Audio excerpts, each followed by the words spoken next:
players play with a lot of focus. They play with a lot of pride. I think that there was something different about their effort and the intensity, the ability to execute, overcome mistakes. It wasn't perfect for us, but I didn't think there was a possession where I didn't think that everyone was doing the very best they could. Even when they made mistakes, I saw an air of confidence and patience that I did not see early in the year. It was just the desire to win, finish the season off at home, send our seniors off on a positive note. I thought superseded anything negative that was going on in the court. I thought when they came to the timeouts, I thought they were encouraging and very aggressive with one another without being disrespectful. Hopefully we'll be one of those teams that find a way to get that magic mindset going into the ACC tournament. Be one of those stories that people remember. Very proud to have had the opportunity to represent Florida State. I always felt that we could build a program here that we all could be proud of. This visiting with all the players that made the sacrifice to come and want to be here, part of this moment, was somewhat overwhelming to me. I thought maybe I could block it all out and just stay focused on the game, but it seemed like every few minutes someone had to have their moment and us reminisce about some of those things that we experienced along our journey. And then you start realizing how important those relationships were and how meaningful it was to each individual. I came away with a sense of pride, but also realizing that there are a lot of things that are much more important along the journey of being a coach than just wins and losses. And they talk about those little things, those moments where you had discussions about life's lessons and that they remember. Solomon Oliver was bringing up some things that are somewhat funny. One of the youngsters said that never a day that he doesn't utilize something that he learned while he was here to help him be a better coach. And so those things are so meaningful. I wish Michael Ojo could be here. He's a very unique and special person. To have Solomon come all the way from Seattle, and not only did they come, but they brought their families. Had more kids running around at shoot around today. We on one end trying to prepare for SMU, all them down on the other end trying to shoot baskets. They had a train running up and down the steps, but that's part of the rewards that you realize when you've been in the business as long as I have, and then to see the smiles on their faces, celebrating with you, been a very special day for me. Obviously, after the game, I thought Malik was outstanding. Obviously, he was the guy who I thought stepped up and he made plays that were very challenging for anybody to defend. And I thought as a result of his energy and his determination, it made the game easier for some of the other guys to make plays. Defensively, I look back and look at the field goal percentage defense that we held our opponents to. That was encouraging because we haven't always been as consistent against a team with this level of firepower. So I thought our guys made some mistakes, but I thought we was much more consistent than we were challenged by some of the things that we had to overcome. Any questions? Leonard, did you ever get overcome in the final seconds when people are checking out and you've won the game, and you know who's here? Did you get overcome at all? I know you like to compartmentalize, but did emotions ever get the best of you during that end of the game scenario? Maybe I'm not normal. I don't know. but I really was focusing on the game. Now I have to say, I did say a couple of prayers as the game was going down. I said, Lord, I've done just about all I can do. I might need a little help in the last couple of minutes. The kid walked up there and balled the free throw. I said, thank you, Jesus. but no, I just wanted the season to end well for our seniors. And I did think about, boy, we've only lost one game, one senior game, I think, in 23 years. That was against Duke, I think. It was a close game as well. And so these games are fond memories for these guys to take away from the experience in Florida State. And I really wanted them to have that experience. And I'm so happy that it worked out there. Coach, how impressed are you, or how encouraged are you by the performance today going forward in the tournament? Well, normally we're still teaching things in February and March.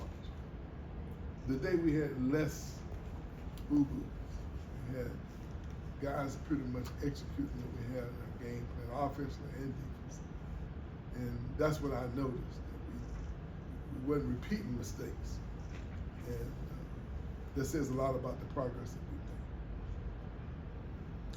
made. You love coaching and everything that comes with it, and Absolutely. impacting young men. When you look and see Andy on the other sideline who worked for you, Dennis Gates on the board talking about you being his mentor, all the other guys you put into coaching who played for you, worked for you, what does that mean lasting impact-wise for you? Well, my philosophy has been this. I've had so many guys help me along the way. Late Kelly, my first job at Austin Peay, and Joe Hall. I worked for Eddie Sutton for like 8 months before I took the Oklahoma State job. I had George Raveling and John Thompson on speed dive. It was always interesting, the wisdom that I gained whenever I got in a spot that I had not experienced before. I could always call them. They put things in perspective. I think sometimes when you start off as a coach, you think you got all the answers, but having the availability of guys with wisdom that they gained from the experience was very helpful to me. And my thought has been, I've had so many people help me. I think it'd be sacrilegious for me not to find a way to help somebody else, and that needed the same type of mentoring that I needed. So, and to me, that's why I work hard and make myself available, and I have made myself available for guys to bounce things off of me, like I had people in my life that I could bounce things off of. So that's kind of the way my thought process is. And it's a shame that it looked like it's coming to an end. You never know. Is there a game over the last 23 years or so that you would, if someone asked you, like, show me quintessential Leonard Hamilton basketball, you'd say that was the game that was the one that we really... I don't think it's any one particular game. I just, the games where we could go 10, 11 deep, we could play with just as much energy with our rotation guys as we did with our starters. When we have 9 different guys lead our team in scoring during the course of the year, when kids are sharing the ball, sharing the playing time, allowing themselves to be fresh, coming out, raising their hand and coming out of the game to share the ball, share the playing time. Those were moments that have been tremendously meaningful to me. And I always thought there was a period of time where we got an infusion of energy when we brought our rotation players in. That whole era of guys developing those brother type instincts with each other. What has always stood out to me as being something meaningful, because there was a time most coaches like playing 7 or 8 guys. They think you have a better rhythm, and I've listened to a lot of television announcers saying that it's important for guys to get rhythm. Well, their interpretation of rhythm and my interpretation of rhythm is different. I think when you're fresh and you're not fatigued, that's when you can be at your very best.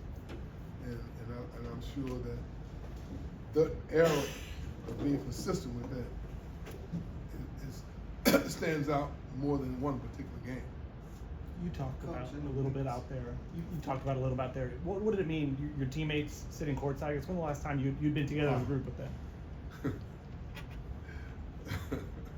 We had a little reception last night, and to be honest with you, it was hilarious. One of them actually think he can sing. Sing. He actually sang the national anthem at the UT Martin game last year. It was horrible. He goes to karaoke bars, tries to take over the microphone. That was one of the funniest things that I experienced. But I have a lot of fun stories that we've been reminiscing about. The games that we played on each other, the foolishness in the dormitories that we did to each other. It was shameful. But that's the unique thing about college sports, the unique thing about college basketball specifically, is the relationship that you form when it doesn't matter what you look like, what color you are, everybody's on the same page. Everybody's in that foxhole together. And I wish that our society could represent the relationships that we do that you earn and you develop when you're on a college basketball team. Everybody makes sacrifice for each other. Everybody's hanging out together. None of the disrespect and hatred that we seem to be experiencing in our society is part of a really good basketball team. Coach, when you look around, you hit 200 wins today, but obviously in the crowd, you've got people who helped you get win number 10, win number 30, 50, so on and so forth. How do you kind of quantify that emotion, and how meaningful is it to you to share that experience? Because you talk about building relationships, but to share that experience with the guys that you built up. Well, I felt very proud. I have guys from my high school, from Highland High School here. I got guys from University of Tennessee at Martin, where I played college basketball. Those guys, when I was inducted to the Tennessee Hall of Fame, those guys were right there with me. And for them to make that sacrifice, Solomon Oliver coming all the way from Seattle with his family, Ron Reed, 4 or 5 kids here, and I'm looking at all the other kids, former players who have brought their families to be a part of this. You know, I mean, I got Sam Bowie and Dirk Minifield from Kentucky. I mean, come on, Sam number 2 pick in the draft, and he's here wanting to be part of this celebration. That is somewhat overwhelming. And even Pierre Jordan, who was really a part of our program, he transferred to another school and got his degree, but he's here, you know, being a part of this. Those things are special. That means that you're developing a relationship that far exceed the coaching, the wins, the losses, the championships, the Hall of Fame awards. I mean, 7, 8, and 9 of them I don't really can't keep up with. But the point of it is that the relationships are just so special. And I'm hoping that I can get through the weekend without getting too emotional. I've done pretty good up to this point. Let's just keep lifting me up. St. Clair. Coach, in the week since your decision, have you had any moments of second guessing? No, absolutely not. I think it's best for me. I think it's best for the university. I think it's time. And I don't have any regrets at all. and I want to move on and try to be a part of, still contributing in some way. But once the season's over, then I'll sit down and kind of map out, you know, what I think should be my path. But I don't want to get too far ahead of myself. I'm just foolish enough to think that we can do some magical things here once we get to the ACC tournament. Let's go to Corey and then take questions for Jameer, please. Leonard, on the ribbon board, they had Leonard Hamilton 19 NBA draft picks, but next to it was 97% graduation rate. I have a pretty good idea which one matters to you more, and it matters more than the 200 wins. I guess why? There are a lot of people in this profession that don't maybe care if their kids graduate. They just want to get wins out of them. Why does that always seem to matter to you so much?